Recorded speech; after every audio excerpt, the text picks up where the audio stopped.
Shalom, saudaraku yang dikasihi Tuhan Yesus. Saat ini saya akan menyampaikan satu firman Tuhan yang judulnya adalah kesaktian orang Kristen. Saudara, jadi orang Kristen itu memang sakti, saudara. Kenapa sakti, saudaraku? Karena dia hidup menjadi bait suci Allah. Saudara, jadi bait Allah itu bukan sesuatu yang jauh dari kehidupan kita. Bukan kita harus ke Israel, bukan, saudaraku. Tetapi bait suci Allah itu adalah badan kita sendiri. Itulah yang menyebabkan, itulah yang menjadikan orang Kristen itu adalah orang yang sakti. Saudara, kebal santet. Saudara, kebal berbagai macam kuasa kegelapan. Bahkan nanti bisa mengatasi berbagai macam penyakit, mengatasi berbagai macam wabah, bahkan juga dia bisa lepas dari bencana-bencana akhir zaman hingga akhirnya menyambut kedatangan Tuhan Yesus Kristus hidup-hidup. Saat Tuhan Yesus Kristus datang, orang Kristen yang diprogram oleh Allah menjadi mempelai wanita anak domba Allah, dia tidak akan mengalami kematian tubuh. Itulah mempelai wanita anak domba Allah. Orang-orang yang hidupnya sepenuhnya menjadi bait suci Allah. Ketika Tuhan Yesus Kristus datang, dia tidak mengalami kematian tubuh, saudaraku. Tetapi ini tidak semua orang Kristen, hanya orang-orang pilihan. Rasul Paulus katakan, "Aku menyatakan kepadamu suatu rahasia, kita tidak akan mati, melainkan kita akan diubahkan pada nafiri berbunyi." Ketika nafiri berbunyi, maka orang-orang yang mati akan dibangkitkan dalam keadaan yang tidak dapat binasa, dan kita semua yang masih hidup akan diubahkan dalam sekejap mata. Saudaraku yang dikasihi Tuhan, itulah mempelai wanita anak domba Allah, yang saat ini, saudaraku, hamba-hamba Tuhan sedang mengerjakan, membangun, saudaraku, mempelai wanita anak domba Allah itu. Saudaraku, jadi orang Kristen adalah orang yang sakti, karena badannya, hidupnya menjadi bait suci Allah. Saudara, sekali lagi, jadi bait suci Allah ini bukan bait suci yang ada di Yerusalem. Jadi kalau kita beribadah nggak harus menghadap ke Yerusalem. Bait Allah itu badan kita sendiri, yang kita gunakan dengan benar sesudah kita menerima dan percaya Tuhan Yesus Kristus. Kita bertobat dengan benar, kita dibaptis dengan benar, kita diurapi Roh Kudus dengan benar, akhirnya kita menjadi bait suci Allah yang sejati. Itulah bangunan rohani yang harus dibangun di akhir zaman. Saudaraku yang dikasihi Tuhan, 1 Korintus 3 ayat 16, "Tidak tahukah kamu bahwa kamu adalah bait Allah dan bahwa Roh Allah diam di dalam kamu?" Saudara, jadi melalui pelajaran ini saya akan memberitahu saudara dari mana datangnya itu mukjizat, dari mana itu datangnya berkat-berkat yang ajaib, dari mana itu datangnya kesembuhan. Orang-orang kudus seringkali melihat hal ini, saudaraku. Dari mana sampai nanti orang Kristen itu bisa kebal terhadap santet. Jadi kalau ada orang yang masih kena santet, saudaraku, dia belum menjadi bait suci. Bait suci tidak bisa kena santet, saudaraku. Ada beberapa saat yang lalu beberapa orang yang minta didoakan karena kena santet, saudaraku. Ya saya doakan, akhirnya sembuh juga, saudaraku. Saya ingatkan, tubuh itu adalah bait suci Allah. Gunakan untuk kebaikan, kemuliaan Tuhan Yesus Kristus, saudaraku. Jadi orang kalau sudah percaya Tuhan Yesus Kristus melalui 4 Injil, Matius, Markus, Lukas, dan Yohanes, artinya dia sudah mulai masuk ke dalam wilayah bait suci Allah. Saudara, fokus dari pembangunan bait suci Allah, hamba-hamba Tuhan di akhir zaman adalah pembangunan bait suci Allah yang rohani. Saya tahu bait suci itu secara detail dari pintu gerbang sampai tabut perjanjian. Tapi saya tidak akan membangun bait suci itu secara lahiriah, saudara. Dan yang akan membangun bait suci Allah itu secara lahiriah ini adalah bangsa Israel, saudaraku. melalui rencananya rabi-rabi Yahudi yang sekarang sedang menggodok satu rencana matang untuk pembangunan bait Allah yang ketiga. Itu bait Allah yang seperti tadi saya sampaikan, ada pintu gerbangnya, mezbah korban bakarannya, ada bejana pembasuhan, pintu kemah, kemudian ada pelita emas, meja roti, ada mezbah dupa, pintu tirai, dan ruang maha kudus, saudaraku. Itu yang akan dikerjakan oleh bangsa Israel, sebagian dari bangsa Israel. Karena sebagian dari bangsa Israel nanti akan menerima Kristus, Tuhan Yesus Kristus, melalui kegerakan kuda putih yang nanti akan kita laksanakan ketika kitab Wahyu pasal 6 ayat 1 dan 2, saudaraku, terjadi. Kita akan menjangkau bangsa Israel, yaitu sejumlah orang-orang yang ditentukan oleh Tuhan untuk masuk di dalam bilangan mempelai wanita anak domba Allah. Jadi nanti sebagian dari bangsa Israel itu akan membangun bait suci Allah yang jasmani, yang dahulu dikatakan oleh Tuhan Yesus Kristus, rombak bait suci Allah ini dan aku akan membangunnya di dalam 3 hari. Tuhan tidak mau datang di dalam bait Allah yang dibuat oleh manusia, oleh buatan tangan manusia dari batu, kayu, permata, dan emas, saudaraku. Tidak mau Tuhan datang di tempat seperti itu. Tetapi Tuhan Yesus nanti akan datang dan menjemput mempelai wanitanya, bait sucinya, orang-orang Kristen yang sakti, yang dilindunginya karena hidupnya menjadi bait suci Allah. Jadi saudaraku, kalau bait suci yang lahiriah sekarang sedang dibangun di Israel, akan dibangun, saudaraku, mereka sudah mempersiapkan perkakas-perkakasnya, bahkan imamat Lewi yang akan melayani bait suci itu sudah mereka siapkan. DNA orang Lewi sudah dites, saudaraku, sudah dipersiapkan secara matang, saudaraku. Mereka akan kembali meneruskan obsesi dan cita-cita dari orang-orang yang dahulu menentang Tuhan Yesus waktu Tuhan menyucikan bait suci Allah. Saudaraku, orang-orang Yahudi berkata, dengan kuasa apa engkau berhak melakukan segala ini? Tuhan katakan, rombak bait Allah ini dan aku akan membangunnya di dalam 3 hari. Saudaraku, dan rupanya tahun 70 Masehi kemudian bait suci lahiriah itu betul-betul dihancurkan oleh Jenderal Titus, saudaraku. Kemudian saat ini orang-orang yang dahulu menentang Yesus itu, saudaraku, itu tetap ingin membangun bait suci lahiriah dan ingin beribadah kembali dengan sistem Taurat. Saudaraku yang dikasihi Tuhan Yesus, sedangkan kita, saudaraku, sebagai orang-orang yang percaya Tuhan Yesus Kristus, ini Rasul Paulus katakan bahwa tidak tahukah kamu bahwa kamu adalah bait suci Allah dan bahwa Roh Allah diam di dalam kamu. Saudara, sekalipun saya tahu secara detail tentang bait suci Allah itu dari pintu gerbang sampai tabut perjanjian Allah, tapi saya tidak akan mengajak saudara membangun itu, saudara. Dan itu andai kata dibangun memang indah banget ya, saudaraku, bagus, saudaraku. Indah, nanti ada pintu gerbangnya, saudaraku, 50 hasta, saudaraku, pelatarannya itu lebarnya 50 hasta, kemudian panjangnya 100 hasta, saudaraku.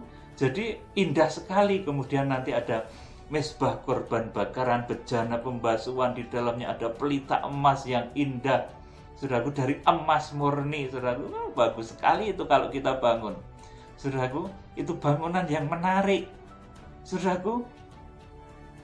Jadi fokus kita, saya kembali arahkan ini, saudaraku, baik jemaat maupun hamba Tuhan, itu jangan membangun bangunan fisik, saudaraku. Bait Allah itu bukan gereja, saudaraku. Bait Allah itu adalah badan kita. Kalau gereja itu adalah tempat beribadahnya, saudaraku. Tempat untuk kita beribadah, tetapi itu bukan bait Allah. Kalau bait Allah, yang betul-betul bait Allah itu seperti yang dibangun oleh Israel, tabernakel Musa, kemudian bait suci Allah yang dibangun Salomo, kemudian bait suci Allah yang dibangun oleh zaman Zerubabel, saudaraku. Kemudian yang direncanakan sekarang akan dibangun itu bait suci Allah seperti itu. Kalau gereja itu tempat beribadah orang Kristen untuk membentuk supaya orang-orang percaya ini menjadi bait suci Allah. Jadi, saudara, kalau ada gereja, kemudian bahkan di negara-negara lain yang kekristenannya mengendor, itu ada gereja-gereja yang kemudian kosong, kemudian seperti rumah hantu, saudaraku. Apakah seperti itu bait Allah? Tentunya bukan, saudaraku. Karena bait suci Allah itu adalah kita yang menjadi kediaman Allah Roh Kudus. Di sini saya akan tegaskan lagi, saudaraku. Tidak tahukah kamu bahwa kamu adalah bait Allah dan bahwa Roh Allah diam di dalam kamu? Saudara, saya beritahu saudara, kalau badan saudara, badan kita ini berhasil menjadi bait suci Allah, ini ada bonus-bonus, ada fasilitas-fasilitas surga. Yang pertama, saudaraku, kalau kita ini bait suci Allah, saudara, di dalam diri kita ini ada rohnya Sang Raja, Roh Kudus bertahta, itu badan kita menjadi istana kerajaan. Seperti doa yang Tuhan ajarkan, jadilah kehendakmu di bumi seperti di surga. Saudaraku, jadi surga turun ke bumi itu badan kita yang menjadi bait suci Allah. Saudaraku, kalau badan kita ini dihuni menjadi tempat kediaman Roh Kudus, maka saudaraku, badan kita ini menjadi istana hidup, saudaraku. Karena di dalam kita ada Roh Kudus, rohnya Sang Raja, rohnya Tuhan yang Maha Kuasa. Itu yang membuat kita nanti sakti, disantet pun tidak akan mempan. Saudaraku, kalau kita di dalam diri kita ada Roh Kudus, seperti saya pernah perumpamakan, kalau di istana itu, saudaraku, ada Bapak Presiden yang duduk di kursi kepresidenan, maka di sekitarnya itu pasti ada pas pampresnya yang mengawal keselamatan pemimpin negara tersebut, saudaraku. Demikian pula kalau di dalam hidup kita ini ada Roh Kudus duduk dan bertata, saudaraku, di sekeliling kita ini disediakan oleh Tuhan malaikat-malaikat yang berjaga.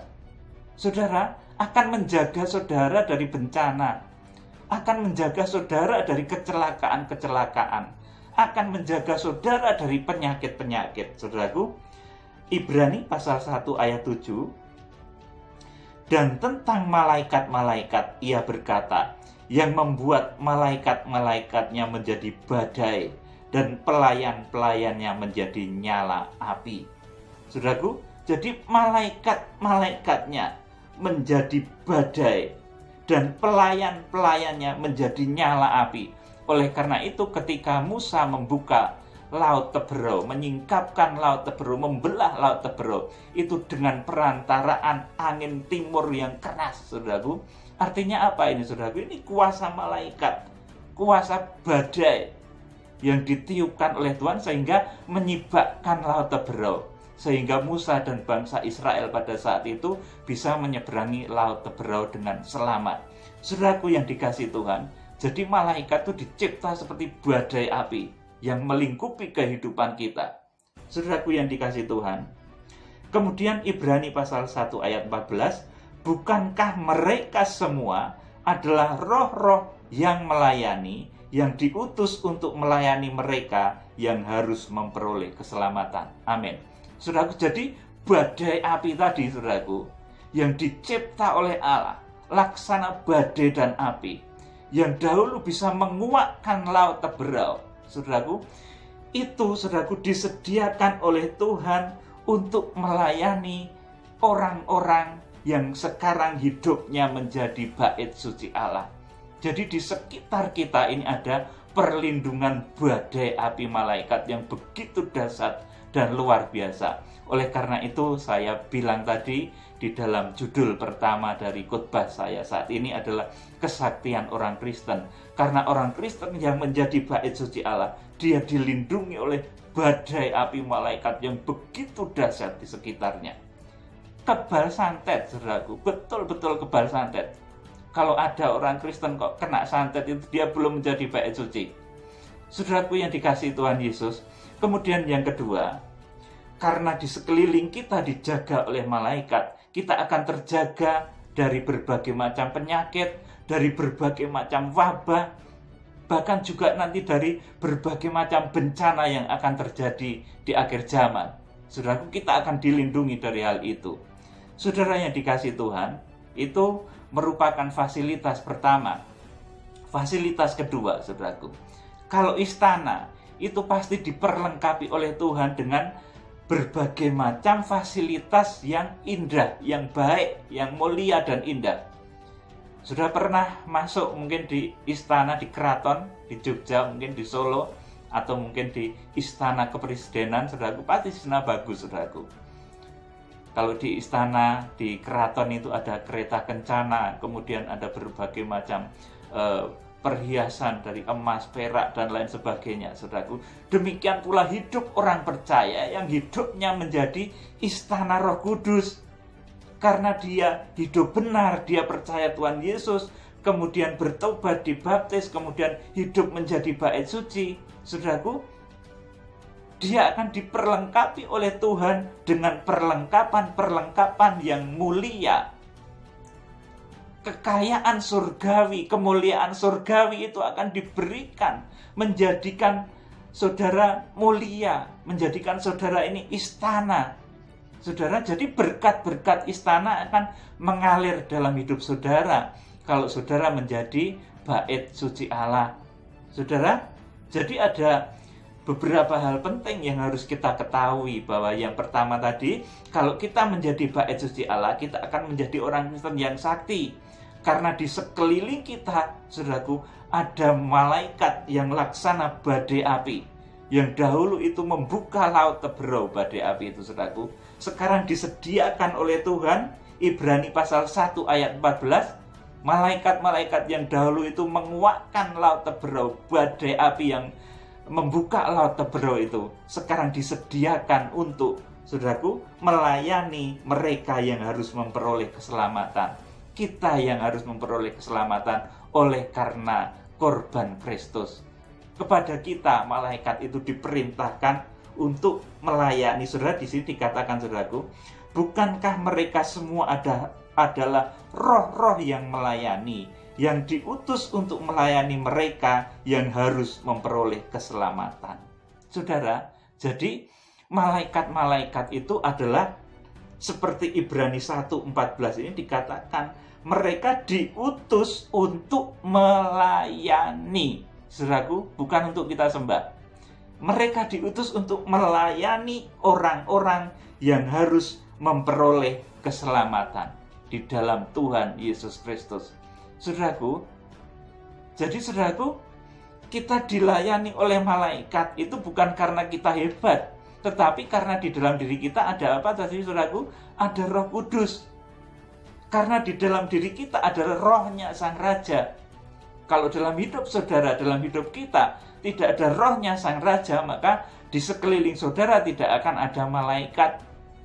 Saudaraku, tapi kalau di dalam hidup saudara, dalam tubuh kita, ini ada Roh Kudus, tubuh kita menjadi bait suci Allah Roh Kudus, maka saudaraku, kita mendapatkan fasilitas pelayanan malaikat.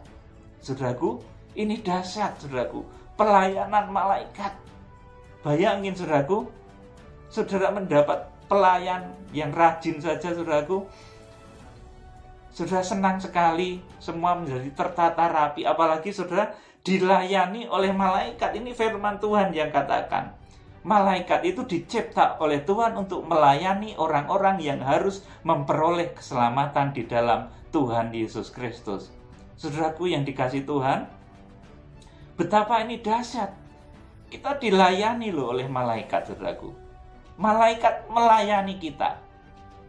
Malaikat menuntun kita, melindungi kita, melayani kita sehingga kita selamat dari sakit penyakit, dari virus corona. Kita menang mengatasi virus corona. Kita menang mengatasi berbagai masalah. Kita menang mengatasi berbagai bencana, saudaraku. Itu karena malaikat yang bertahta, yang berada di sekitar kita, yang diperintahkan oleh Tuhan, saudaraku. Jadi malaikat itu diperintahkan Tuhan untuk melayani orang-orang yang di dalamnya ada Roh Kudus. Jadi kalau dilayani malaikat, malaikat itu bukan melayani badanmu, tetapi melayani Roh Kudus yang bertahta, yang berada di dalam tubuhmu. Saudara, jadi dilayani malaikat, bahasa Jawanya dilayani itu direwangi. Saudaraku, maka di dalam bahasa Jawa, kalau orang-orang sakti itu dia punya namanya perewangan, saudaraku. Cara menggerakkannya itu dengan membaca mantra, saudaraku. Mantranya itu ada yang di dalam bahasa Jawa kuno, bahasa Sanskerta, bahasa yang kita nggak paham, saudaraku. Jupajapi dan lain sebagainya, itu namanya mantra. Untuk menggerakkan, saudaraku, kuasa kegelapan yang melayani orang-orang jahat dengan kesaktiannya. Saudara, jadi orang-orang jahat dengan kesaktiannya mereka punya kekuatan juga, saudaraku. Di mana kekuatannya bahasa Jawanya itu disebut perewangan, saudaraku. Jadi yang rewangi, yang membantu mereka itu adalah roh-roh jahat yang digerakkan dengan cara baca mantra tadi, saudaraku. Komat kamit, Mbah Dukun baca mantra itu, saudaraku, itu menggerakkan kuasa jahat yang ada di sekelilingnya Mbah Dukun tadi, saudaraku. Orang-orang jahat tadi, saudaraku. Saudaraku yang dikasih Tuhan. Jadi di sini saya akan sampaikan sekali lagi bahwa orang-orang Kristen yang hidupnya menjadi bait suci Allah ini luar biasa. Dia memiliki satu kesaktian surgawi. Dia hidup dilindungi oleh malaikat Tuhan. Saudaraku, dia dibentengi oleh malaikat Tuhan bukan karena dia hebat, saudaraku, bukan karena dia luar biasa, tetapi karena di dalam badannya ada Roh Kudus. Dan cara menggerakkan malaikat itu bagaimana? Kalau dukun-dukun jahat, ya saudaraku, dukun-dukun jahat, saya katakan begitu, saudaraku, itu mereka menggerakkan perewangan mereka dengan membaca mantra. Nah, kalau kita menggerakkan kuasa Roh Kudus itu dengan doa, dan ada kuncinya doa itu, saudaraku. Kuncinya di dalam satu nama, yaitu Tuhan Yesus Kristus. Jadi kunci dari menggerakkan malaikat, doa yang dijawab oleh Tuhan itu, saudaraku, itu adalah doa di dalam nama Tuhan Yesus Kristus. Maka malaikat di sekitar saudara akan bergerak. Saudaraku yang dikasih Tuhan, jadi ini yang menjadikan orang Kristen itu sakti, saudaraku, berkemenangan, mengatasi berbagai macam masalah, mengatasi berbagai macam penyakit, bahkan nanti puncaknya menghentarkan orang-orang percaya itu menjadi mempelai wanita anak domba Allah. Dan ini merupakan proyek dari hamba-hamba Tuhan, bahwa hamba-hamba Tuhan juga jemaat sekarang fokusnya ini membangun tubuh kita ini menjadi bait suci Allah. Tidak membangun bait suci secara jasmani. Kalau tujuan kita membangun bait suci secara jasmani, mari saudaraku kita bangun bait suci Allah yang persis dengan tabernakel. Ada pintu gerbangnya, kemudian mezbah korban bakarnya, mezbah korban bakaran, kemudian bejana pembasuhan, pintu kemah, ada meja roti sajian, pelita emas yang indah-indah itu, saudara. Kita bangun seperti itu, saudaraku. Kalau memang mau bangun yang lahiriah, bangun seperti itu, saudaraku. Tapi itu tidak dikehendaki Tuhan. Tuhan katakan, rombak bait Allah ini dan aku akan membangunnya di dalam 3 hari. Dan yang dimaksud dengan bait Allah adalah tubuhnya sendiri. Saudaraku yang dikasih Tuhan, jadi saya akan mengarahkan pandangan kita semua sekarang bahwa yang harus kita bangun saat ini itu bukan bangunan jasmani, saudaraku, tetapi bangunan rohani, yaitu badan kita sendiri yang menjadi kediaman Roh Kudus.